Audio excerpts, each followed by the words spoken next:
सिद्ध बाबा की जय हो। हामी पुरानो सिद्ध बाबा आइसक्यौँ। त्यो एउटा भाइ र अङ्कल पछाडि हुनुहुन्छ। हाम्रो बाइक यहाँ छ है।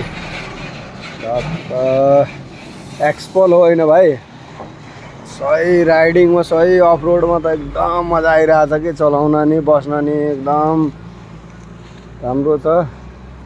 यो भाइहरू खोइ कता अब आएपछि जाने वेट गरेर।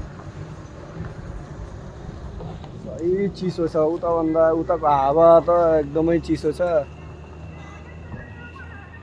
यता एकदम मजा आइरहेछ, चिसो छ हावा, उता एकदम तातो छ। त्यो गेट छ त्यहाँ, गेटै देखिरहेको छैन यार, बत्ती चाहिँ छैन। अहिले बत्ती देखिन्छ।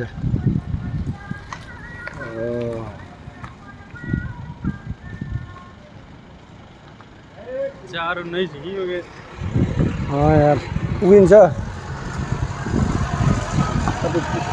पाल्पा पुग्नु कति टाइम लाग्छ? 1 घन्टामा पुगिन्छ। 2 घन्टा 2.5 घन्टा लाग्छ।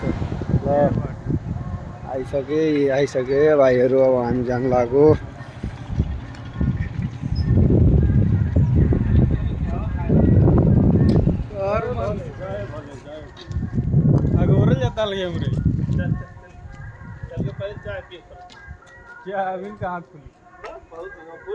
डुम्रेमा खोल्छ नि त, बटुकवालामा डुम्रेमा खाने, त्यही भाउजूकोमा। ल अब हामी यहाँबाट निस्क्यौँ।